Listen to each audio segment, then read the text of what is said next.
Cooper's camp এলাকায় কোনো স্বাস্থ্যকেন্দ্র ছিল না। সম্প্রতি তৈরি করা হয় 2টি স্বাস্থ্যকেন্দ্র। এতে উপকৃত কয়েকশো বাসিন্দা। সুন্দরবন লাগোয়া গ্রামে তৈরি হবে পথশ্রীর রাস্তা। কোচবিহারের 2টি ব্লকেও তৈরি হবে একাধিক পাকা রাস্তা।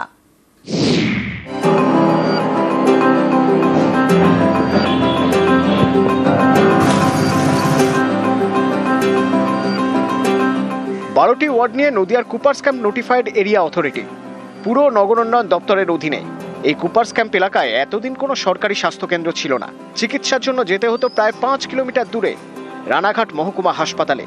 সম্প্রতি কুপার্স ক্যাম্প এলাকাতেই 2টি স্বাস্থ্যকেন্দ্র তৈরি করা হয়। এতে উপকৃত শয়ে শয়ে বাসিন্দা। আগে দেখাতাম রানাঘাট, দূরে তো ওটা আমাদের একটু কষ্ট হতো, আগে এখন ছিল না। হ্যাঁ, নতুন হয়েছে। হ্যাঁ, আমরা খুব উপকৃত হয়েছি এর জন্য, বাড়ির কাছাকাছি তো। সবচেয়ে মারাত্মক ব্যাধি যাকে আমরা বলি ক্যান্সার, তারও পরীক্ষার সুযোগ আছে।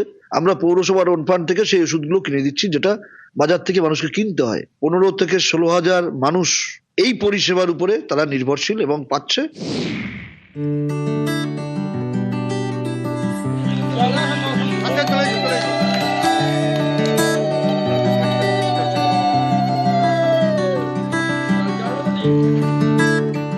সুন্দরবন লাগোয়া হিঙ্গলগঞ্জ, এখানকার আম্বেরিয়া থেকে স্থানীয় ফেরিঘাট পর্যন্ত প্রায় 2.5 কিলোমিটার রাস্তা।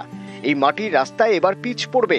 এর জন্য পথশ্রী প্রকল্পে বরাদ্দ প্রায় 1,32 লক্ষ টাকা। বৃহস্পতিবার হয়ে গেল রাস্তার কাজের শিলান্যাস।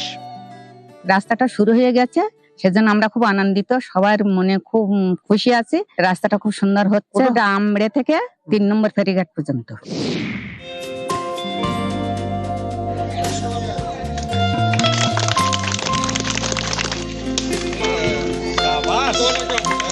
এই 30 বছরের দাবি আজকের দিনে আমরা পূরণ করতে পেরেছি। স্থানীয় নেতৃত্ব সাহায্যে আমরা আজকে উদ্বোধন হলো, ব্লক সভাপতির মারফত উদ্বোধন হলো। রাস্তাটা পেয়ে আমরা খুব খুশি।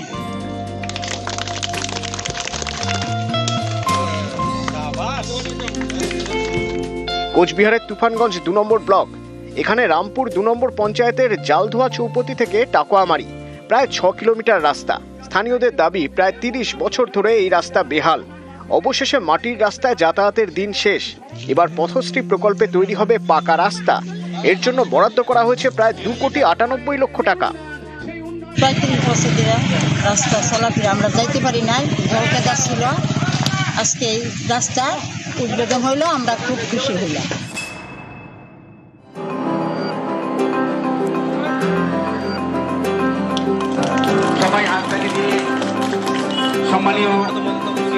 কোচবিহারের শীতলকুচি ব্লক, এখানকার গোলেনাও হাটিতে পথশ্রী প্রকল্পে তৈরি হবে 9টি রাস্তা। এর জন্য প্রায় 14 কোটি টাকা বরাদ্দ করা হয়েছে। বুধবার হয়ে গেল রাস্তার কাজের শিলান্যাস। বহুদিন থেকে বেহাল ছিল, রাস্তাঘাটে চলতে পারি না, কি অবস্থা, রাস্তা ভালো হয় না। আজকে